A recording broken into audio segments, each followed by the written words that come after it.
Welcome, amazing realtors, real estate agents, and investors from across the country. Today is Thursday, December 12th, 2019, and this is Mastermind call number 256. And just to share some good news with you, all the partners are back to work. Chad's back from vacation, and he is on the call today. He said he has a cold, but I don't believe him. He sounds fine, so if he has to mute himself out, he will, but we're back to full strength. We're glad y'all are here. We got a great turnout today, back to where we were pre-holidays. Partners, anything you want to share before we get started? We got a lot of people in the queue. I'll just share one thing. When I talked to Chad yesterday, he said he was back to normal, but he was unable to define specifically what that meant. So I think we'll have to see how that works out. Yeah, okay, fair enough. Normal Chad is not, not the run-of-the-mill. Chad, anything you want to counter that, or anything you want to share with the group? I don't know what normal is either. It was hard question to answer. I do want to share. So Probate Mastery does start on Monday. I know I've been out of pocket, and a lot of folks have signed up. But if you didn't see the emails, and I haven't been on the Mastermind call, so Monday at 2 p.m. Eastern. It's Monday, Tuesday, Wednesday, starting at 2 p.m. Eastern and ending whenever you guys have had your fill. So if you are interested in Mastery, a couple folks signed up this morning still, so I know this is the last class of the year. So if you want to get in and get your certification, you can go to probatemastery.com is the quickest link to it, and get signed up before Monday. Perfect. And before we forget, we also delayed the role play call. It'll be at 1 o'clock Eastern before the 2 o'clock mastery session next Wednesday.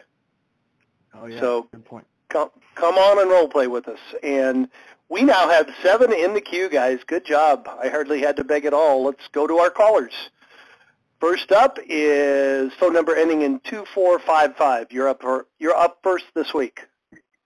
Good morning, gang. I hope everybody had a wonderful Thanksgiving. This is Anthony, and I'm calling regarding the question on the list, the probate list. I noticed that there are several numbers on the do not call list, and those numbers I don't call. But there are numbers, I would call them secondary numbers, for persons that are not identified as the PR. Have you found it to be successful calling those secondary persons, or do you not call them because they are, in fact, not the PR? Question. No, I mean, you should be calling all of the numbers. So we wouldn't push a number through to you unless we have, through multiple data points, match them to that personal representative or to the deceased. So sometimes it might be a spouse or, a step sibling or something like that. But we've found data match points that ties them to this case. Otherwise, and it's not 100% foolproof, especially with common names like John Smith in a big city. But you should definitely be calling them. And you just, don't just try to say, I'm trying to reach whoever the personal representative is. So if you're unsure who that person is, what the relationship is, if it's, a completely unrelated name, you say, I'm trying to reach John Smith. My assistant found your number and said you might know how to reach him. And then just be quiet and let them say who they are and see if they'll give you the number. Thank you. And the other thing there to consider is if they give you a phone number, even if it's on DNC, you got consent to call them from somebody who gave you their personal phone number. Okay. Thank you. Do you want to dive into DNC any further, or just let it go with that? Well, I'm fine with that answer. That clarifies it for me. Sure. Are you a realtor, an investor, or both? I'm a realtor and an investor. Yes. Okay, great. And I'm great. I've gone through certified program, so I'm with ATL certified, so I'm okay with that. Gotcha. But since you brought that up, Jim, second question I have is, I received my first list of 100, and out of that list of 100, there were probably, I think, a total of 8 persons who were duplicates on that list. And I spoke to Toby a couple of weeks ago, have not had a response from him yet as to how do I get those get an additional 8 names added to my second list, which I've received already. So it would now be added to my third list of names. So instead of getting the 100, I'd get 108. What's the possibility of that happening? Well, you have to understand these aren't like internet leads. We can't just turn up a marketing budget, and produce more probate leads. I'm really interested in why there were duplicates. That's extremely uncommon. So it's, we give you 100% of the leads that are available in your county each month. I think it is worth, if Toby hasn't helped you already, we need to understand where the duplicates came from, but we can't. Only God has control of your lead counts. Well, here's the deal.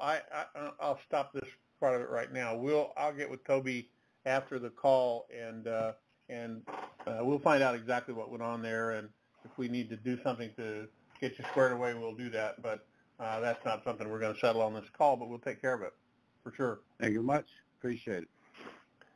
All right. Well, we have 8 in the queue. Let's jump to the next one. Next up is phone number ending in 1189. You're up next. Okay.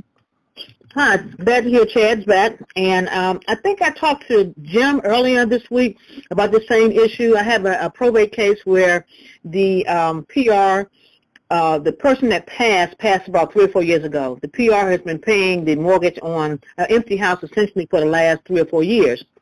And now she wants to go ahead and sell it at the behest of her attorney, saying, now's the time to go ahead and let's close the estate out. So she has a neighbor that's interested in buying the home, and what we were going to do was she doesn't want to put it on the MLS. So the neighbor wanted to put down a hefty deposit, and then we was going to do seller finance for the remainder. And she ran it past her attorney earlier this week, and the attorney has expressed some kind of reservations or something about that particular type of arrangement. And my question to you is, she owes about $70K. And the house potentially could sell for maybe $230,000, $240,000. And I thought that once we got a large enough deposit to take care of all her expenses, including the attorney, that we would be able to do something like that. But I don't know what the reservations are with the attorney. But what's your take on doing kind of a mixed deal? I want to try to go into the more creative type of, transaction engineering types of deals if I can this year. So that would be kind of the first one. And I'm a little iffy on some of the strategy, because if the property only has $70,000 worth of debt on it, but yet it has a value of $240,000, I don't know if maybe that presents a problem with closing out the estate, where maybe the orphans court wants to see the full value go into the estate, and then, you pull the monies out that way, or if it's okay to have the person make sure they cover the expense that's in the estate right now, and then she take back paper on that. It's not in her name. She would have to do it. Yes? What are the total liabilities for the estate? And I realize it's not, the final accounting is not done, but what are what's the estimate of liabilities? Well, I think it may be around 125. I would say 150 at the most, 150. But I'm not sure. We're working on that now, and that's what I asked her to do, to go back, talk to the attorney, make sure the attorney fees covered, my, agent fees, and that kind of thing. So she's working on that now, and that's what brought to the attorney's attention to say, well, I'm not sure about that, but I would say maybe 150. It's going to be it should be under the value that the buyer is expecting to pay, and it should be covered by his down payment. If he can't cover it through his down payment, then we're not going to go that route. She's going to have to put it out on the MLS to get the most she can get. Yeah, as long as the down payment covers the outstanding liabilities for the estate, nobody can stand in the way. Okay. Now, so here's what I want to understand: why the buyer needs owner financing. Do you know? Well, you know what? I don't know if he needs it because of maybe credit issues, or if he's of the mindset that he doesn't really want to deal with the bank. Okay, but, so that's what so I've done a lot of creative financing deals. And what Yeah. I find on the buy side, probably 1 in 4 people that respond to a rent-to-own or owner finance ad, I can get them qualified for financing. They don't realize you can buy a home for no money down with a credit score as low as 620. And there are, obviously there's FHA, there's USDA, and there are also local bank portfolio loans and credit union portfolio loans that are set up for that. But people, they don't have a financial education, so they're making assumptions. So a lot of times, you might be able to, you're looking at this as 2 options. Either I sell it to him the way that we've talked about, or I have to put it on MLS, and he can't have it. And there's really a lot more options here. So maybe you can find a compromise that pleases everybody. You can get that person over to a bank that has, a lender that you're familiar with that can walk him through his options, him or her. If they prove not to be financeable, then you have to make a decision. I mean, if they're putting $150,000 down payment, they'd be fools to default. Right. But you might find that they're qualified for financing today. They just thought they wouldn't be because they've listened to the news and everybody thinks it's way harder to get a mortgage than it actually is. And quite honestly, as real estate professionals, I think we help perpetuate that. We tell people how hard it is, but it's really not. So I would first find out why he needs owner financing, and if he doesn't need owner financing, then just move forward and just sign a limited agency agreement so you get paid, but keep it off market. And just sell it, just arrange, you basically get paid for putting the deal together and seeing it through to closing, and it doesn't ever have to go on MLS. Okay, I'll do that. All right then, thanks a lot. All right, next up is phone number ending in 1144. Hello, Jim. Hello, Chad. It's Joe Lehman in Montgomery, Alabama. Big Joe, we missed you, but I understand you've been on the calls. You just haven't shared any of your wins lately, right? Welcome back. Right. I've been listening in, and I have a situation that I've run into. This is the first time I've had this. All of the personal representatives that I have dealt with so far were named as either executor or executrix or co-executor, co-executrixes for the estate, and they had letters testamentary from the court. I now have a situation where the personal representative is the father, his son died without a will, intestate, and the mother, he's divorced from the mother. So the two of them, by law in Alabama, will be the beneficiaries of the estate, and there is a home free and clear, and as an administrator appointed by the court, can they follow the same rules that an executor or executrix can? Meaning, can they go ahead and list and sell the property and just have the money held in trust for the conclusion of the estate? Yeah, the only thing that changes is the title, Joe.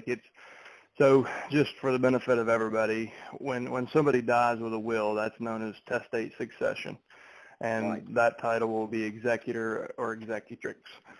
If there is no will, that's known as intestate succession, and once they're appointed, they will go from the petitioner to the administrator, and then if a third party is appointed, that title is public administrator or fiduciary. Regardless of the title, the roles, it's the same role and the same responsibility with the same level of authority.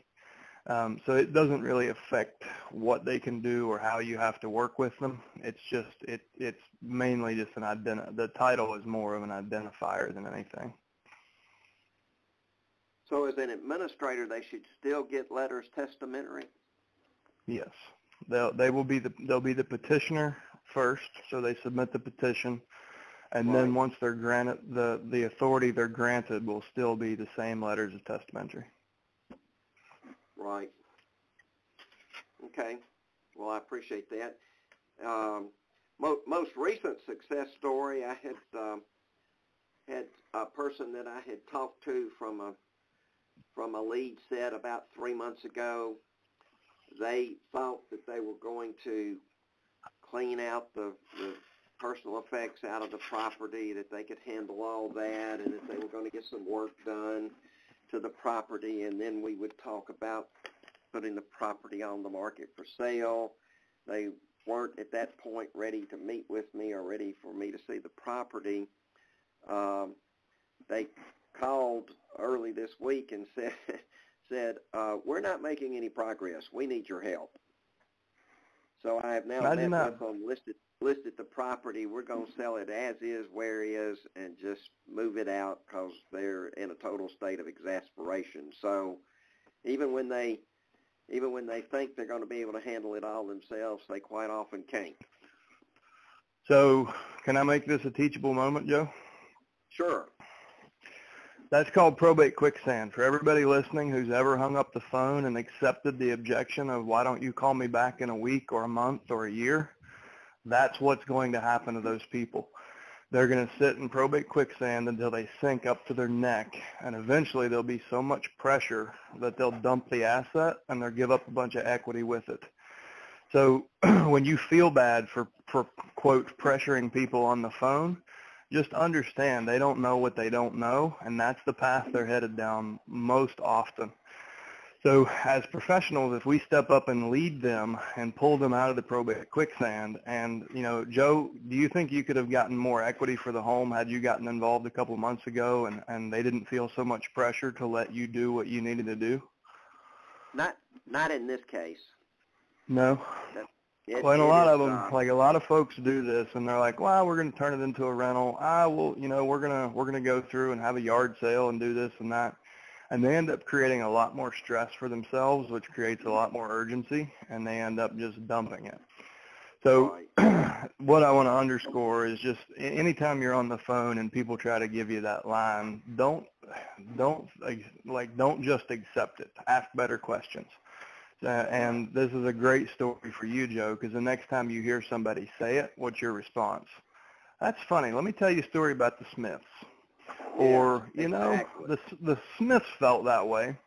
What they found is that 2 months later, they had accomplished nothing other than raising the carrying costs for the estate. And if I were you, I would do the math on this deal too. So you've got this as part of your story. The last time I did the math on one, it was in California. And it was $12,000. That probate quicksand cost them $12,000 in 2 months. Now, what if they would have gone on for another two, or another 6 months?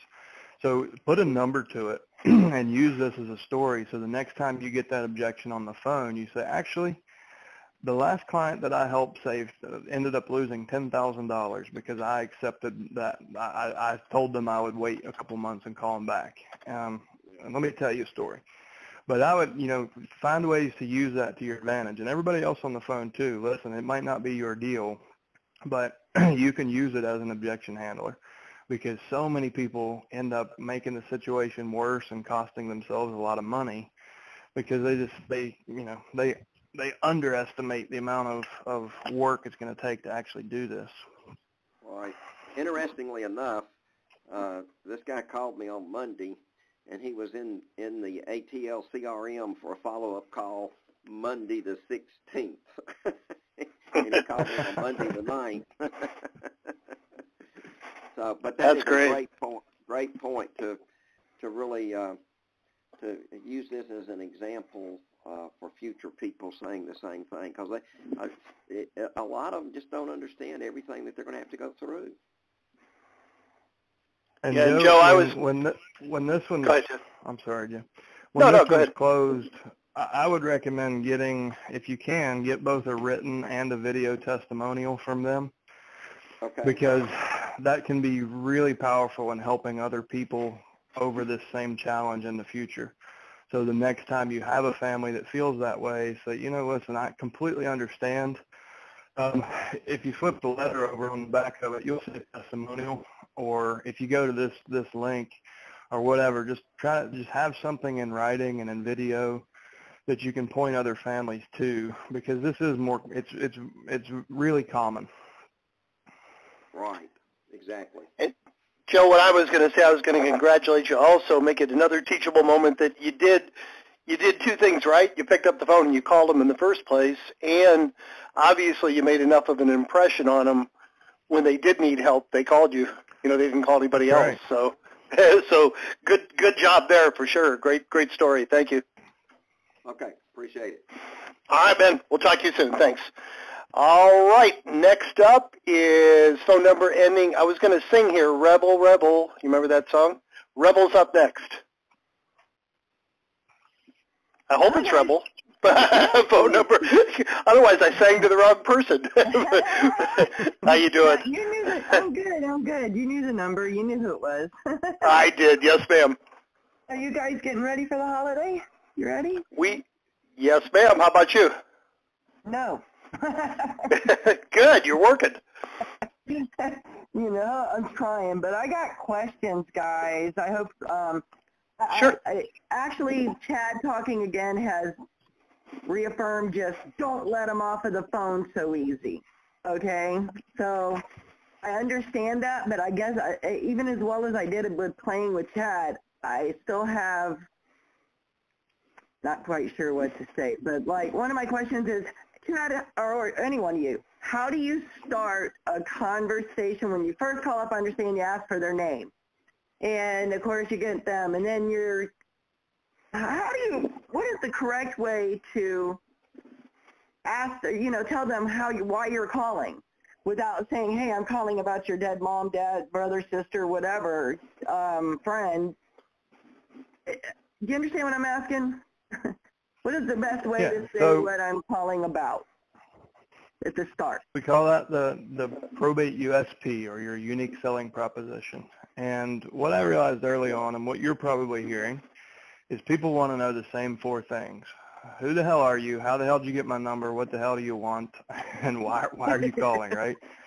So the best way to defeat those objections is to just proactively cover them so it doesn't become an objection, right? So this is Rebel. I've got a team of folks here locally that help families going through probate. And as part of that, my team goes to the courthouse once a month, and we reach out as early as possible because we know we can make a big difference in lowering the stress and raising the amount of equity for the family.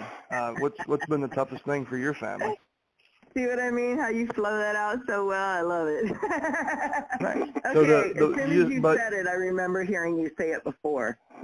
And don't try to script it, right? Write the bullet points. Right. Who are you? So okay. who I am, how I got your information, why I'm reaching out. You can layer in some examples if you would like, if you need to. It's shorter if you don't. And then always, this is the crucial part, always end with an open-ended emotional question. What's been the toughest thing for you so far? If you could delegate one thing today, what would that be? Something that they just have to respond to. And then, again, silence is key. Let the silence hang there because they need to process. Like you just defeated 4 objections in 3 sentences. They have to process that. They're going to say, okay, she got my information at the courthouse. She says she can help families in they'll kind of be processing that and then realize, holy crap, she asked me a question. And then they'll just kind of, and more often than not, the engagement comes in the form of a really long story where they tell you everything they've been through so far. Okay. Well, cool. Yeah, okay, I understand now. It's in how I do it. I guess I was still so nervous as I was not wanting to say the word probate. I don't know why I wasn't wanting to give away that I'm a realtor or that I'm calling about their probate, and I was generally wanting to start a conversation, but this covers it. Okay. You don't, and you, yeah. So you're not a realtor. You're Rebel. You have a team. You have a team of people put together to help families in probate. You're not calling about one of the things you said earlier. If you didn't hear yourself, you said you're nervous calling about their dead dad or whoever. It's not about the death. It's about the probate and the situation that they are in. So you're 100% focused on them and the situation and lowering their stress and maximizing their equity. And, just write yourself out the bullet points. What are the primary points you need to cover in the first 30 seconds so they really understand this is a different phone call than they've ever gotten. And do not be afraid to change that. Yeah, you went over this in class, and I do remember it, and I do have it in my bullet points, but once you said it, it was like, oh, yeah. So, okay. All right. Can I ask a couple more questions? Sure. About writing letters. Do you write your first letters, handwrite your first letters? I don't recommend it. The value of your time's worth somewhere between $50 and $100 an hour. If you really want to, if you're really, handwritten letters do have a bigger impact, but the opportunity cost that you pay for taking that much time to handwrite those is usually not worth it. They do make printers that actually hold a ballpoint pen and will do it for you, but I think David Pinnell, David spent like $15,000 on his. So, and the other thing to consider if you want to test it, we can use handwritten fonts for your letters, but it really limits the amount of words you can use because it fills up a lot more of the page.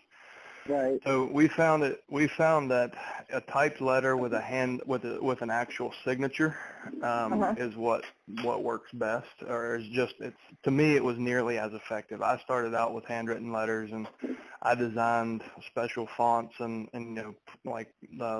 even had templates that printed the lines on paper and things. And what I found is that worked.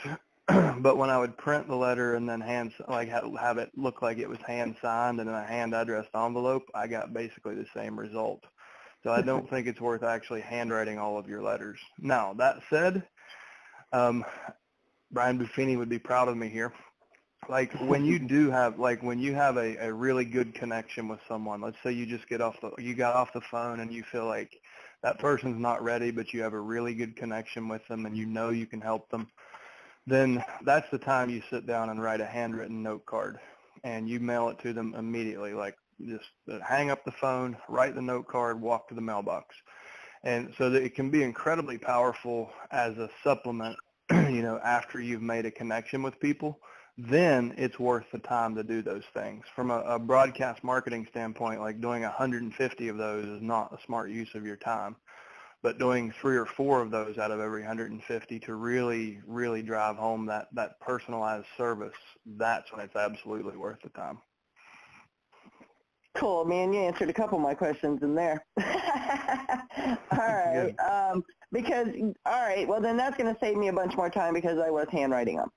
Okay, the very first letters. So that covers my next question on that other one. All right. One more question. Do we still offer our assistants whenever they receive their summary of administration? Do we still offer help like the estate planning and things like that? Sure. There's what better time to get them to actually put an end-of-life plan in place? They have right. had to struggle through this. So we can create a referral out of them to build a relationship with a family law or an estate planning attorney. So, and we want to make sure that their family doesn't go through this again, but also, and to serve ourselves, we're also creating a referral for one of our partners to strengthen that relationship or open that relationship. So absolutely you want to offer them an opportunity to sit down and have an end-of-life plan of their own. And you want to also ask questions and find out what they plan to do with the inheritance. Do they have questions about taxes?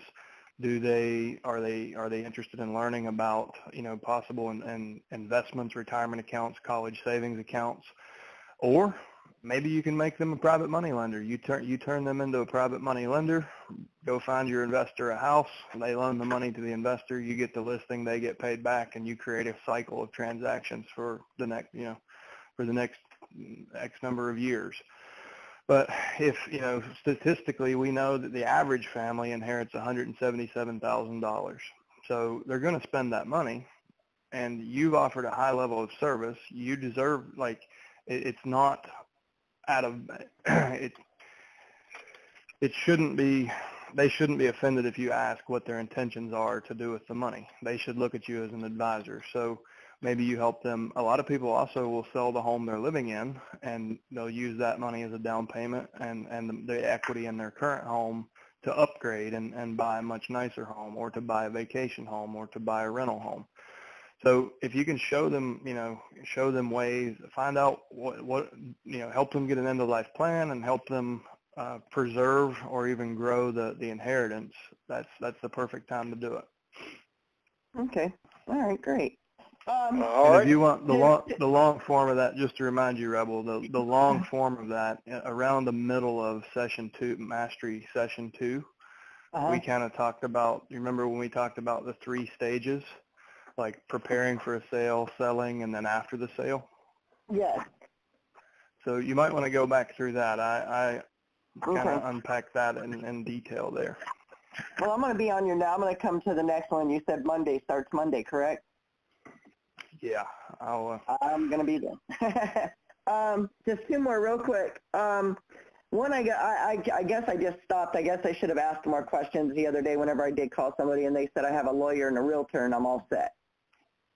And I was still stuttering about how to start the conversation, so I was like, okay, thank you.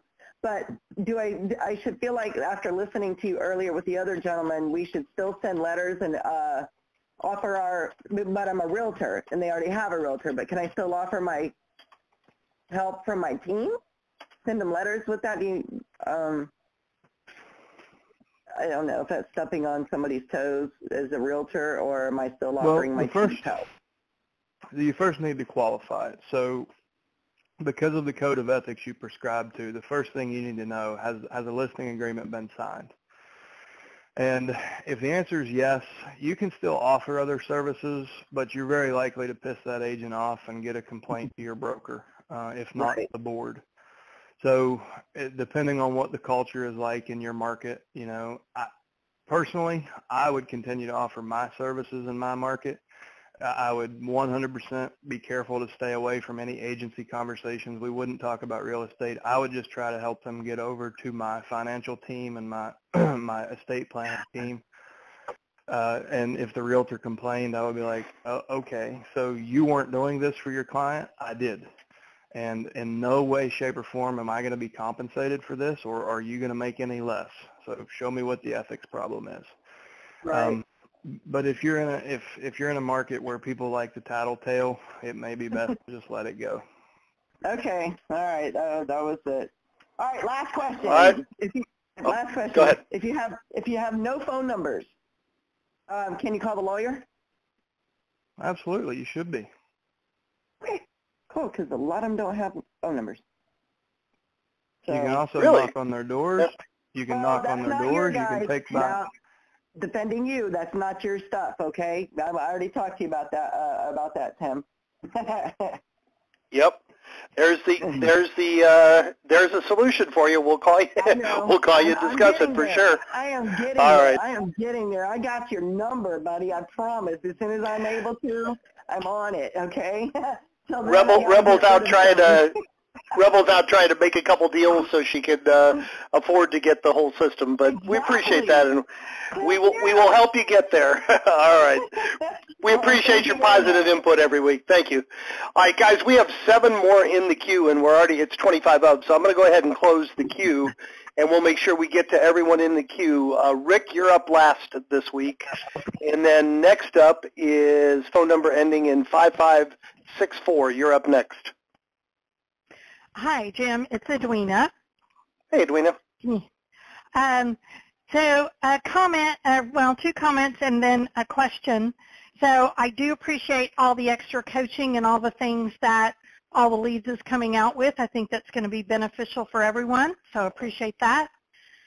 And kind of success story, I've talked about before the probate that I called on last October, and it was on the gentleman's residence, and it was, oh, by the way, he had 11 rentals.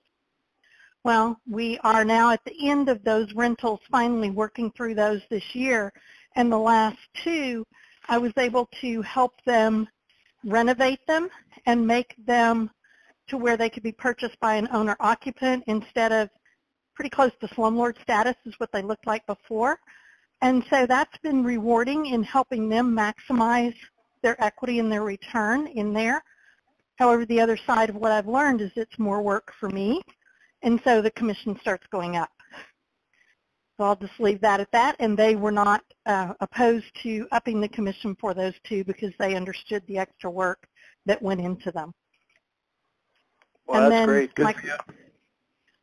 And then my question is around before we go wholesalers. to your question, let's talk about that a little bit more. So I want to commend you. Good for you for raising your commission. That was the right thing to do.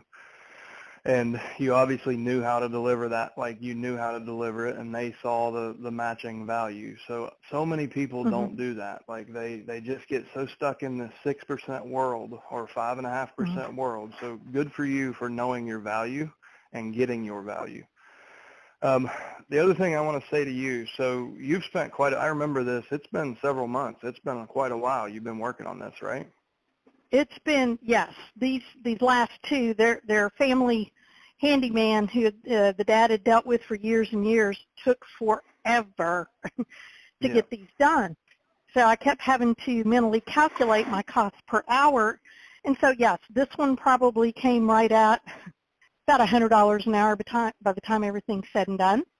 But I had to look at the others that sold very quickly that didn't take that much time. So it all balanced out. You need to make a commercial out of this.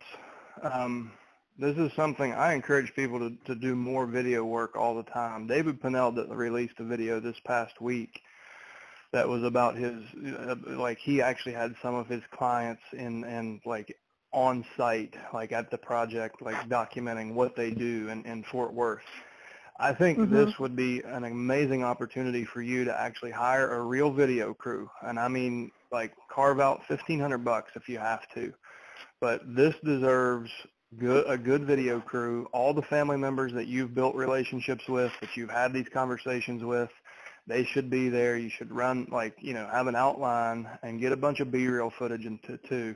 You should splice this together into a 2 to 3 minute video that you share, that you proudly host on your website. You put a link to in every single letter you ever send out, and do it in kind of a story form. This is a story of how you know, a struggling family connected with the right person in the community and turned a tangled mess of a rental portfolio and a primary residence into the maximum amount of equity that the family could have gotten, yada, yada, yada. But, and you know, imagine this with the family members being there, like cutting into interviews with each family member, pictures of the construction maybe, walking through the finished product, like if you still have access to the homes, and just run as much footage as you can and get them to make you like a 2 to 3 minute explainer out of this.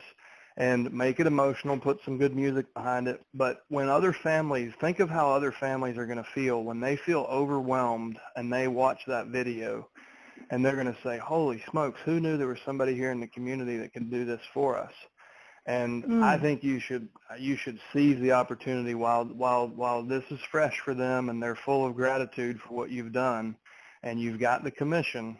I would make an investment and make this something, like make this part of your campaign going forward, because it shows you went above and beyond times 3, and the longer you wait to do this, the less impact it's gonna have, because they'll, you know, life will fill in, and they'll be busy and they'll be hard to get a hold of. So while you still have access to the properties and this is fresh on everybody's mind, I would try to get some video done. No, that's a great idea, and I do have a gentleman with my preferred title company that I think can do all that and does a very professional job and does the editing and all that. The other thing for this family, they don't live here. They live 6 hours away. And so they, you know, to get them on video wouldn't work, but I know they will be happy to do recordings that can be tapped over, and Matt will know how to do that. I don't have a clue and don't have the patience for it. Well, if you're willing to spend a little bit of money, you can typically get, where are they? What market are they in? They're in Odessa, Texas.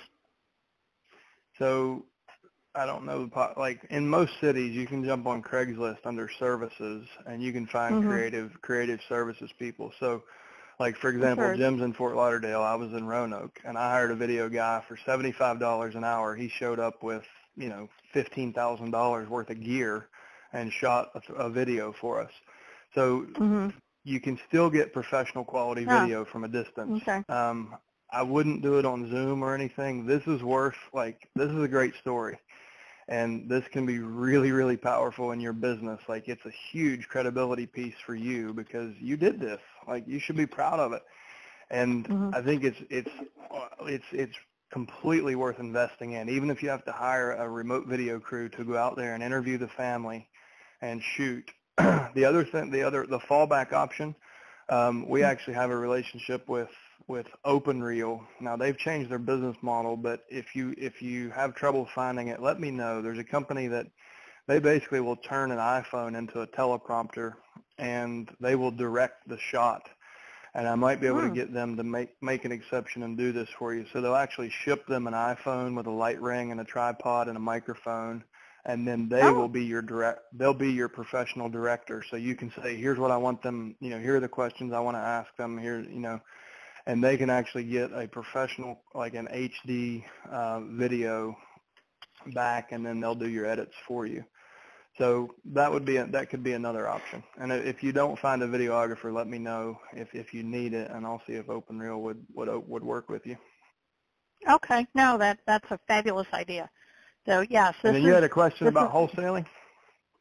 I do. I just lost a deal, and it was one where when I went to see the property, the PR is actually in Austin, so 3.5 hours away. It was the stepsister who let me in to the house, and, you know, we were talking and, you know, walking the house, all this, and I told him, I said, well, I will present you three options, and one was an investor option, one was, you know, as is, and the other one is with some updates or repairs, things like that, what you could anticipate getting for the property. I guess where I messed up, because as I was leaving, I also didn't ask the qualifying question, well, who else are you talking to? As I was leaving, in walks, it was either an investor, but I'm assuming, I just got the feeling he was a wholesaler.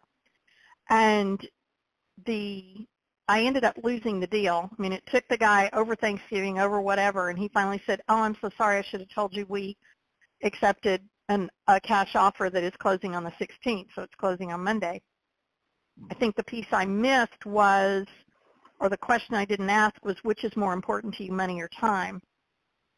Because I think getting it done before the holidays was important. I'm not clear on the timeline here. So you went on the appointment and met with a third party that was not a decision maker and didn't have any authority, correct? Right. Following that appointment, what did you do? Did you call the person with the authority? Did you call the PR? I did. Yeah, I spoke to him. You presented all three options? Well, I had outlined them in email form, but yes, we talked about them. And then, you know, he said, well, I need to consult, obviously, with the third party, even though she wasn't the decision maker. I didn't have a hard offer with it, an investor offer.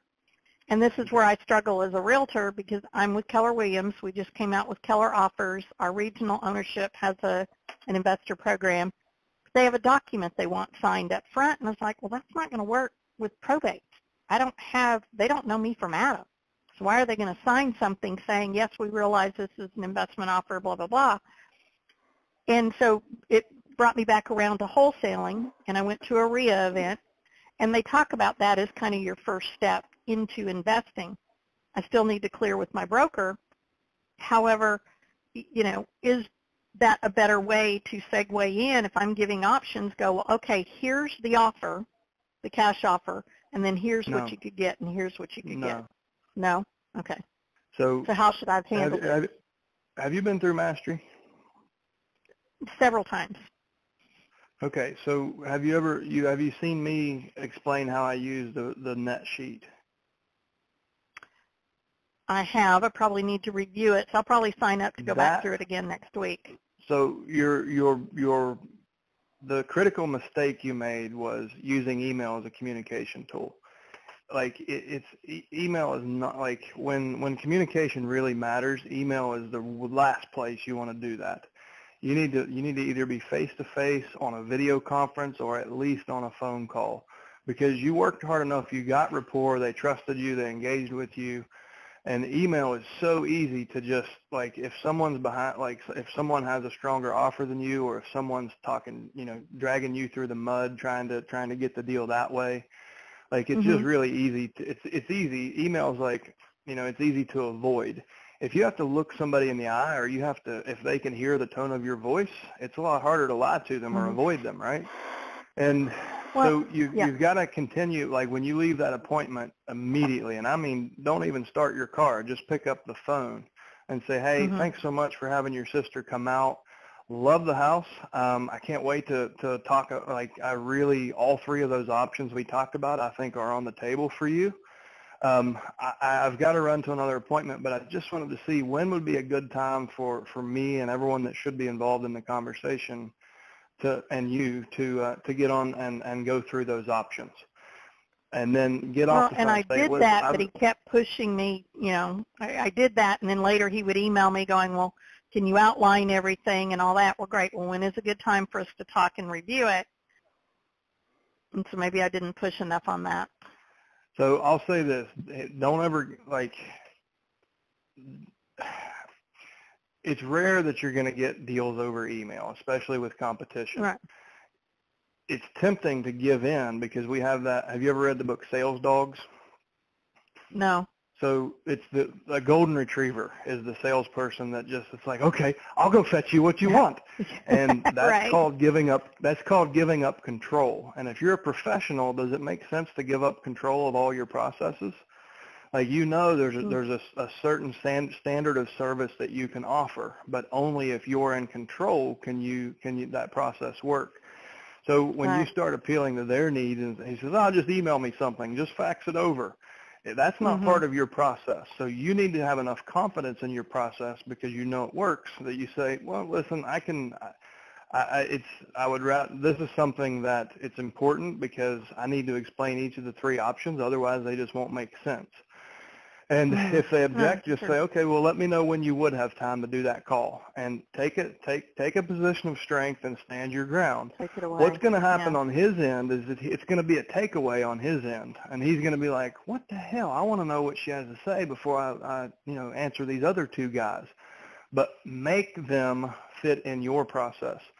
And if you've shown value, you're just creating more curiosity. And eventually they're going to say, all right, I've got to get on the phone with this lady to see what she's talking about. Then you have control. Then it's hard for them to back away.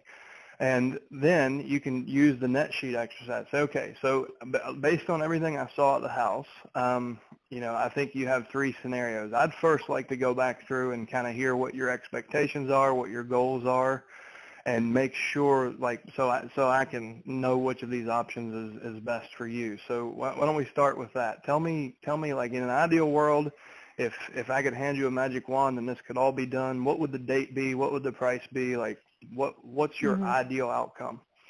And then let them start to show their cards. And sometimes the other investors will have made an offer, and they'll be standoffish about that. But if you're tactful and you ask good questions, you can get them to kind of show what their biggest needs are. And that's what you were kind of criticizing yourself about, is you didn't find out if it was time or money was the biggest motivator. And what you might find is it's time and money, and you have to find a compromise. But the reason I'm suggesting all this is we know what your competition is offering, a very one-sided, selfish offer, right? And we know what you're offering. But in an email, you're never going to convey that. And it's easy to brush you off, where on the phone, you don't have any competition. Like, when they get on the phone with you and they realize, holy crap, she's not trying to throw a number down my throat. She's trying to make sure I get what I want. And then you say, okay, well, based on everything, we could sell it retail. Like, what this house will sell for is $250. But in order to do that, based on what I saw, you're going to need to do about $50,000 in rehab. And right now, that's taking between 120 and 180 days because contractors are short on tradesmen, and it just takes that long. Is that Does that sound feasible? Are you willing to spend $50,000 of the estate's money and wait 6 months? And just be silent. Mm-hmm. And if Right. they say no, then you've got two scenarios. You have an as-is sale, and you have a wholesale or an acquisition. And then you walk them through that and say, okay, so as is, where is, if we were to put this on MLS today and have it under contract and ratified in 7 days, closed in the next 30, it would be at this price. How does that feel to you? And then gauge their reaction. If they don't have 30 days to wait, they're probably going to tell you, it doesn't feel good. I can't wait that long. Then you know Right. there's only one option. And you don't ask anything at this point. You say, okay, great. Well, listen, based on everything I see here, it looks like, just a cash offer is in your best interest. Let me get your email. Okay, great. So in about a minute and a half, you'll actually have the purchase agreement in hand. I'll actually stay on the line if you think, we'll go through it right now to see if you have any questions.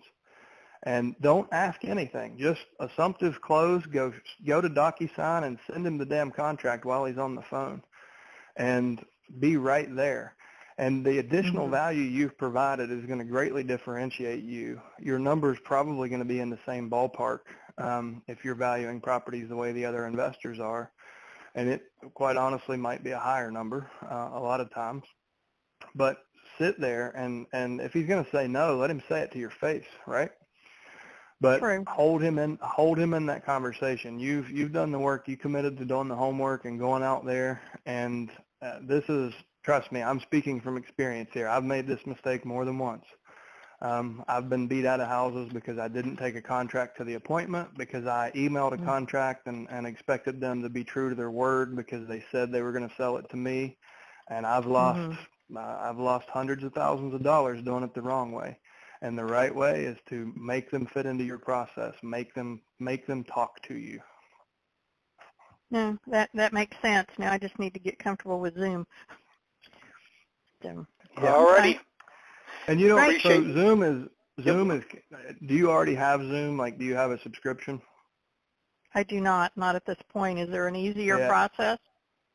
Well, Zoom is the easiest, but it's not it's pretty expensive. Google Hangouts is another free tool that you can use, or Skype. Oh, that's true. And so rather than paying a bunch of money for Zoom that you might not use that often, you may just you can do Skype video, or you can do Google Hangouts.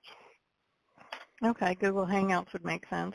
Okay, great. All right. Thank you. Thank you so much. We have 6 more in the queue, guys. So far, everybody has stayed. We appreciate it. We're going to be going probably at least 10 or 15 minutes over, so try to stay to the end or call and postpone your 2 o'clock appointments if you can.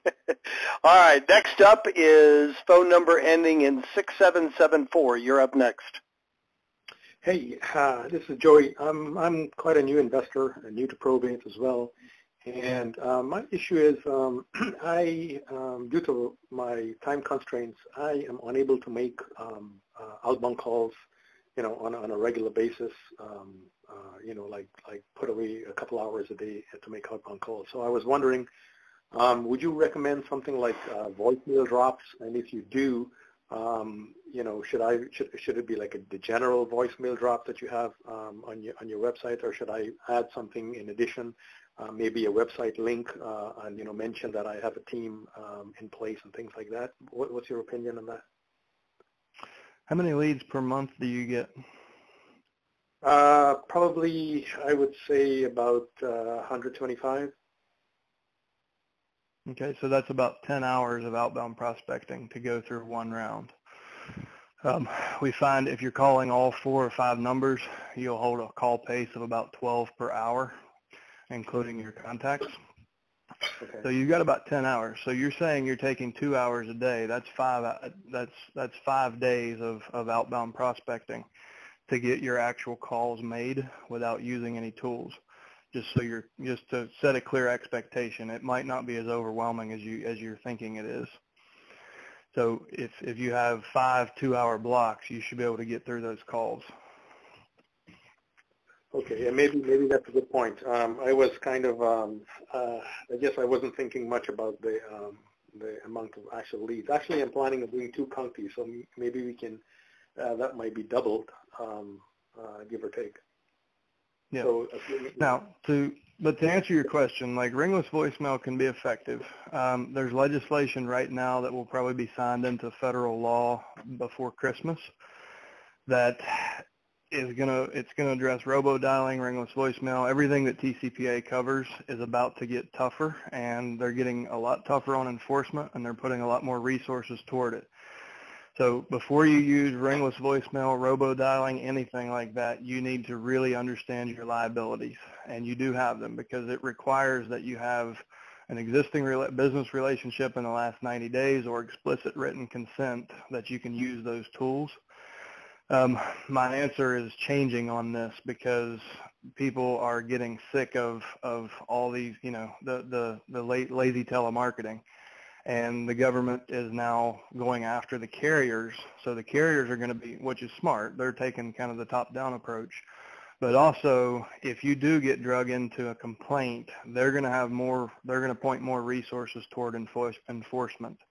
So ringless voicemail is a great tool. It's very effective, but I'm cautioning you more than ever that it might not be a good tool going forward. Just make sure you understand your risk.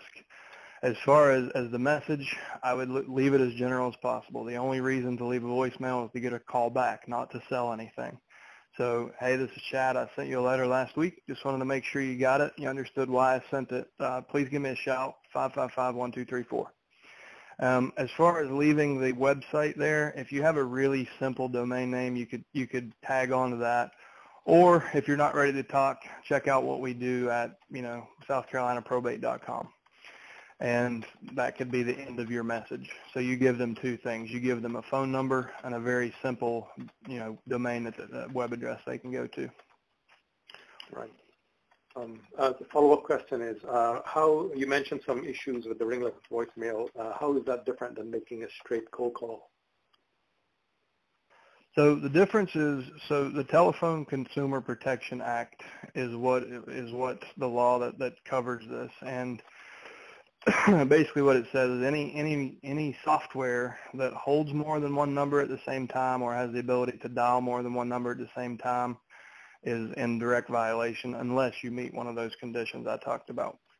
So a ringless voicemail system can hold more than one number at a time, and it can broadcast voicemails to all those people. So it is a violation. I haven't been able to pull the specific language in the bill. I just saw this 2 days ago. So, but I'm just assuming, typically when regulations like this happen, they're written broadly and they're encompass as much as possible. So I'm making an assumption that ringless voicemail will be part of this, but I would bet my next paycheck that it will be. So as far as just individual dialing, it's not regulated that way because you're literally just handset dialing. So a lot of, just picking up the phone and dialing, you have very, very limited liability. You might have do not call liability, but you don't have any TCPA liability or whatever the new law. There's a new acronym for this new law. I can't remember what it is. But if you're hand dialing, you don't have much to worry about other than just are they on the do not call registry. And even then, as an individual practitioner, you're not a very big target. They're looking to call centers who are violating DNC. All right, sounds good. Many thanks. All right, perfect. Well, we have 4 more in the queue. Next up is phone number ending in 8877. Hey guys, it's Scott in Orlando. I've got a quick question. I noticed that the number of attorneys associated with my leads in November went from about 30% to about 85%. Is there a reason for that, or is that a trend?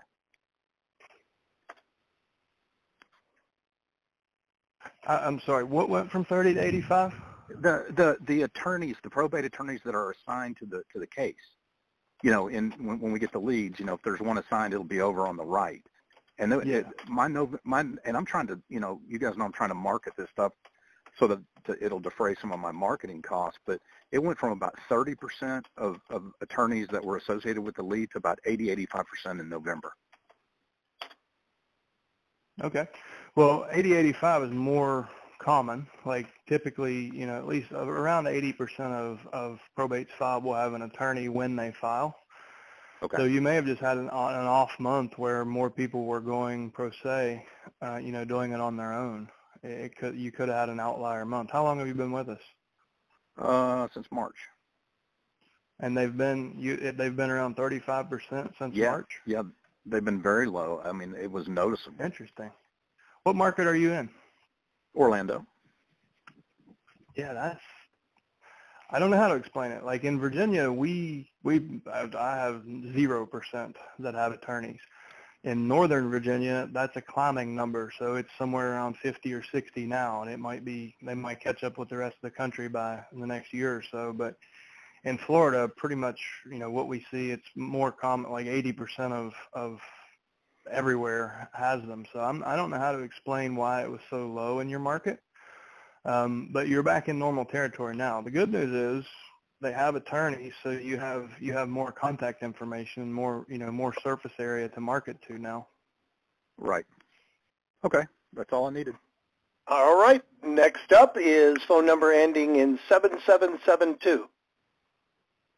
Great. Hello. My name is Erin Davenport. I'm located in the Austin, Texas area, and I am new to, I'm an investor, and I'm new to the probate process, the probate niche, and I'm trying to kind of build my network in the area. Luckily, I've had some connections and have been able to start some relationship building with probate attorneys, but I know you guys talk a lot about kind of being a one-shop fits all for all probate services, so that when you reach out to a family, you can offer them quite a few different resources. So other than, a probate attorney, potentially a estate family attorney, what other kind of connections do you recommend making? I know you've mentioned like a moving company, cleaning company. Are there any other services you can think of that would be in my benefit to start connecting with? Sure. So really, this is where empathy is helpful, right? So put yourself in their position and think about what are all the responsibilities they have. So they have to get houses emptied out. They have to figure out, what actually has value. So, estate sale companies, clean out crews, contractors, and you can even roll in photographers, stagers, senior moving companies, storage facilities, nursing homes, social workers, helping people find suitable housing. So, maybe someone at the housing authority office that can get elderly people a HUD voucher to get into, 55 plus communities with subsidies. Anything that any objection you might hear of, a common one as well, mom and dad died and there were 3 kids, but my brother's living there and he's never lived anywhere else. We want to sell the house, but he doesn't want to move out. So think about that. So that's where a relationship with a property management company, a social worker, the housing authority, like you can create a win for everybody. So the brother gets a safe place to live and gets it paid for by HUD, and the rest of the family gets to sell the home and settle the estate. So just think about all those scenarios that could come up and who you might need to reach out to actually do the work. Because what we don't want is we don't want you doing the work. We want you getting the credit. So it's, your team you can never have too many spokes in the wheel, and you never really stop adding those. Right. But, just kind of a basic, if you have, if you've addressed a contractor like that can do punch work or do a full rehab, if you have a clean out solution, if you have an estate sale solution, if you have a good real estate attorney, an estate planning attorney, a registered investment advisor that can give investment advice, a CPA that can help with tax questions, that's going to cover almost everything. But the more spokes you put in the wheel and the more services you can offer, the better that looks from a marketing standpoint, right? So you just have more hooks in your campaign. Definitely. So, and I'll say this, a lot of people hesitate to get started until they've built this dream team. You're never going to finish building your team. Just go ahead and get started and speak with confidence that you can help with any situation they have. And if you ever find yourself in a position where you don't have a team member to back you up, then, you can call us and we can show you how to find them. But, you really can't help with anything, and you can find those people in a day or two at most. Right, and every situation I'm sure is different, so you kind of learn as you go different connections you can make. And just going off of that question, thank you for answering that. What are some of the best practices? I have some friends in the area and have been connected with probate attorneys they recommend, so I already kind of have that connection there that I've been referred to them. But what are the best practices for developing a good relationship with them? Obviously, it's a win-win, right? Because they can give me some leads. I can refer them, as I make connections and potential clients. But what is, like, your best strategy for that? I'm sure you've heard a lot of stories. Sure. So what you need to focus on is their business, not yours.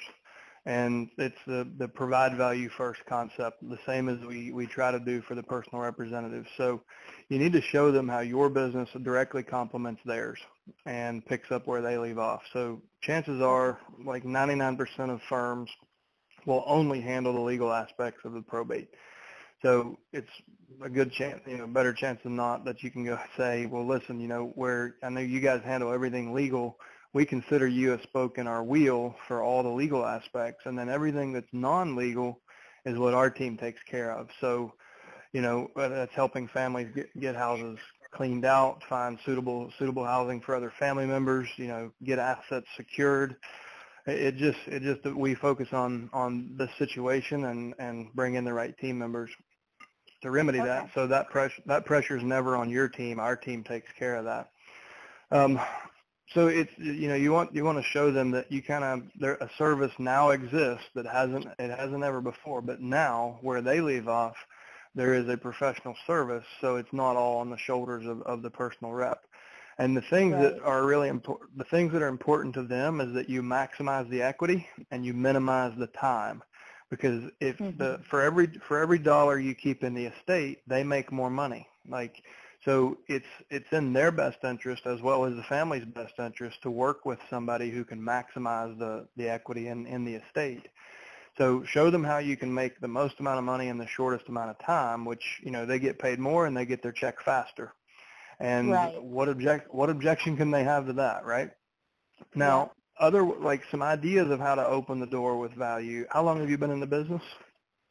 Very new. I'm getting I just started creating my first set of leads, and I'm actually working with you guys to get the December leads. So about a month into it. So here's one of your objectives as you come into this business.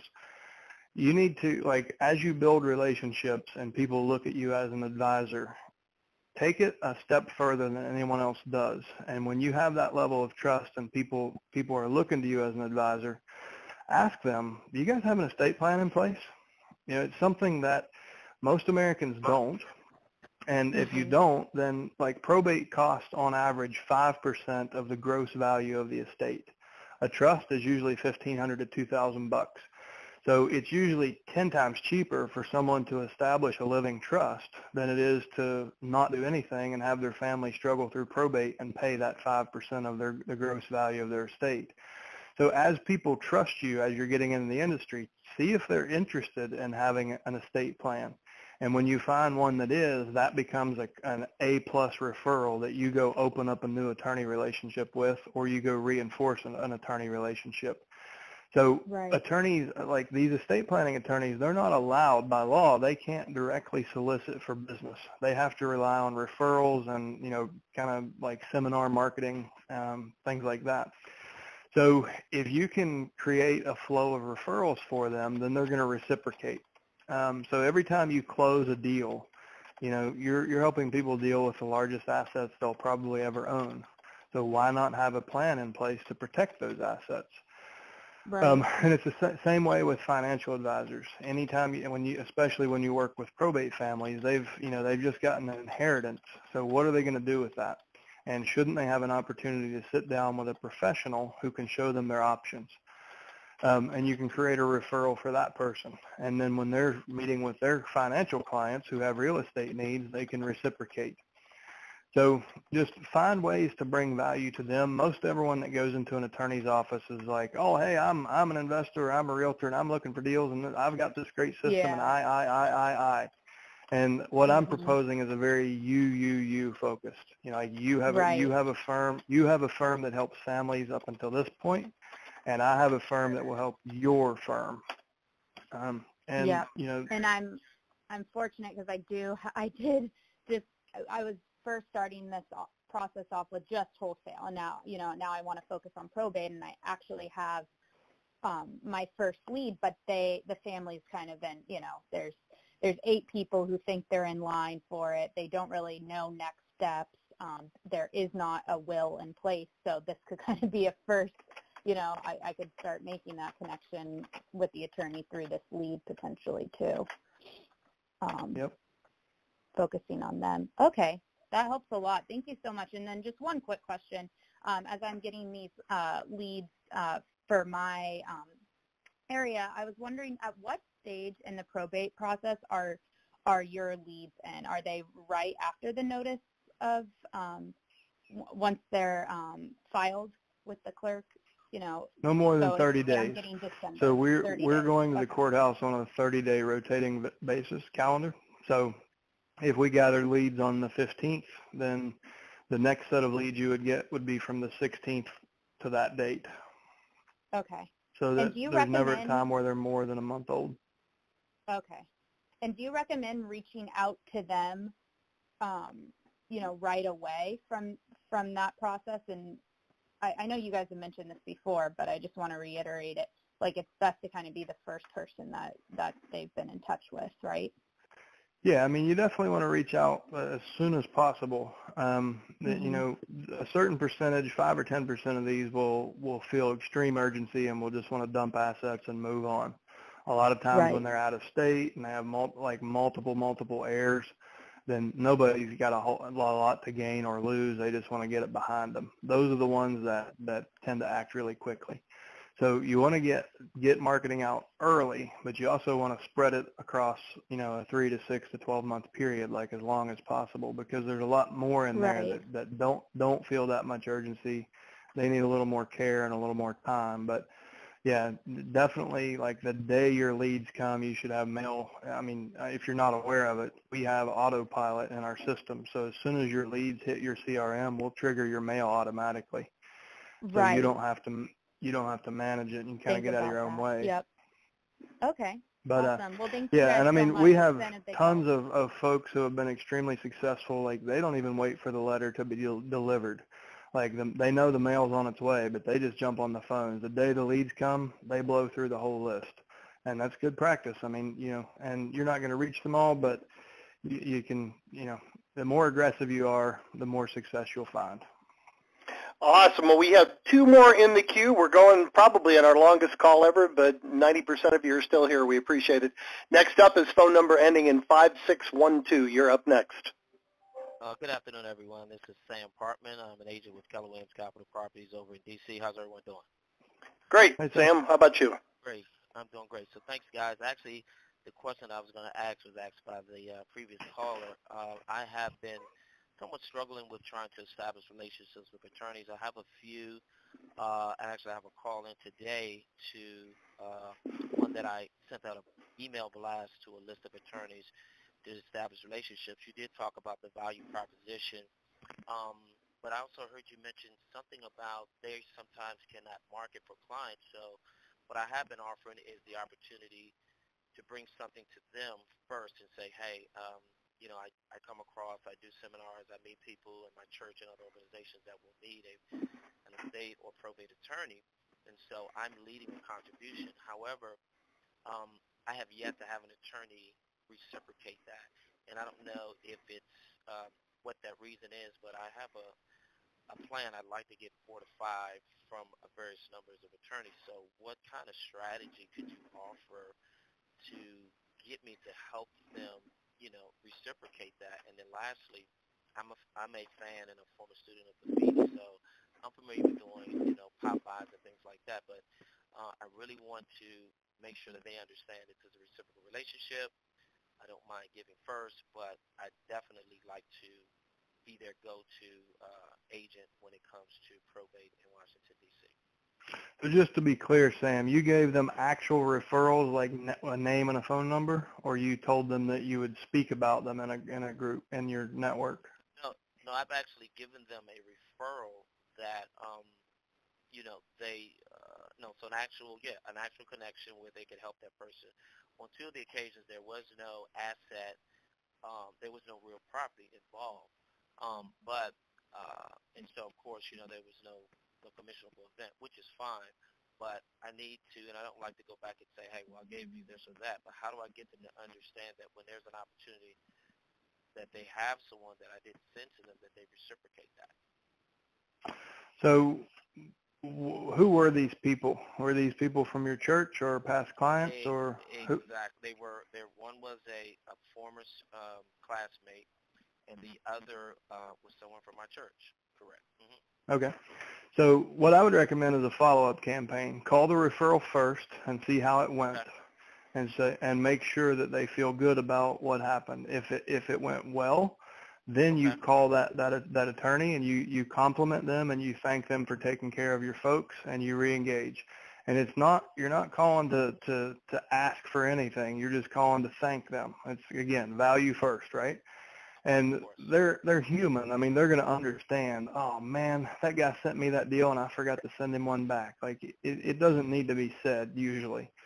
If it does, it's probably not the right partner to begin with, in the first place.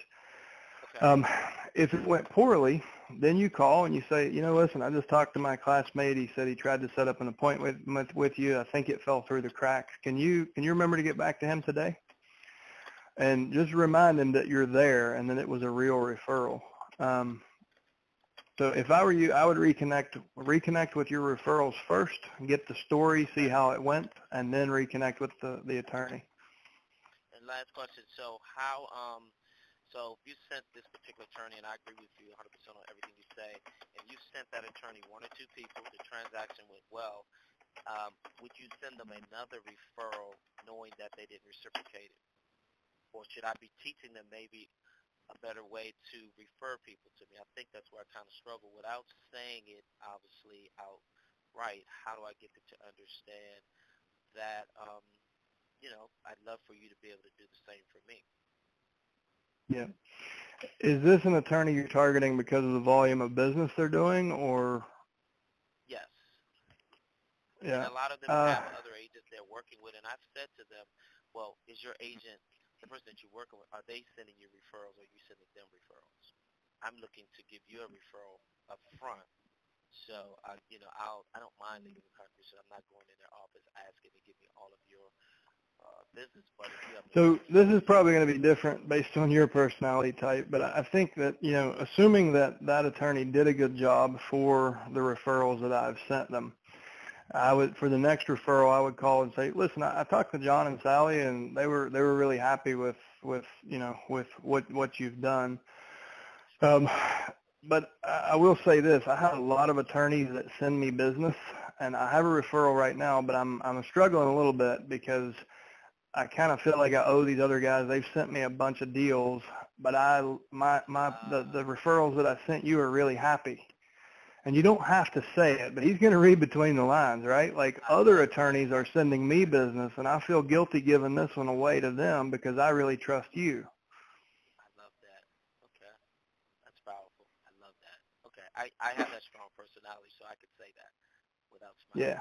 I think that's your angle. Great. Thanks so much. It's my first time. All right. Very welcome. And sorry, I didn't mean to cut you off early there. Last up on a long call is phone number ending in 5418. You're up next. Hello, gentlemen. This is Rick Melville in Northern California. Hey, Rick, you're finishing the call. Save the best for last. No pressure. Oh, boy. Well, we can extend this to some other time if you wish. Here's the situation. No, I'm kidding. Go right ahead. You're up. Go ahead. Well, we can extend it anyway. I'm just saying that it doesn't have to be answered at this time. I am scheduled, and I'm going to attend an estate planning council meeting, the very first one of the year, which has all the people that are in the council from different counties even, and that happens in January 9th of 2020. I'm only interested in like the bullet points that, so to make this as short as possible. And the first thing is there's a 1-hour networking. And second, there's 3 to 5 minutes that I'll have to speak. And then, of course, there's, after the meeting, and then follow-up. And so pretty involved. But that's all, only 6 areas. I think, like with your networking, just freestyle that. You'll figure that out. As far as your 3 to 5 minute, your 3 to 5 minute window, I would make sure they all understand why you do that. Like, understand why you got into this niche, like why you're there as a real estate professional, and really, like, to really impress them, show them that you really don't believe any family should have to go through probate. You believe everyone should have an estate plan. And you are a marketing loophole for everybody in the room, because you are out there talking to these families who are going through the pain and the expense of probate, and you're the closest link between them and a family who doesn't want to have to go through this again. And just find a way to show them that's why you're here to find the right partners that you can send your probate clients and all of your other clients to. And then, just say, that's why I'm here, and there's, if any other way you can provide value to them. But really show them that you're here for the purpose of helping the community, retain equity and helping them build their planning business. Just make sure they understand that you're their solicitation loophole, and everyone in the room should be your friend. Excellent. Thank you very much. All right. If you need help, if the event's coming up and you need some additional help, just contact us offline, and I'm sure we'll spend more time with you. It sounds like a great opportunity. Thank you very much. I appreciate you. All right. Well, ladies and gentlemen, everybody. Same to you. I am extremely impressed. I want to apologize the call went so long, but we have a hard time turning anyone away, and everybody was worth it. I want to thank everybody who showed up today. I want to thank especially the dozen or so people that actively contributed, and as I always do, I want to challenge each of you, take one idea, one thing that you heard on today's call that inspired you, go out and put it into practice, and come back next Thursday and share your results with the group. Thanks so much, guys. Make it a great week, and we will talk to you same time next Thursday. Take care.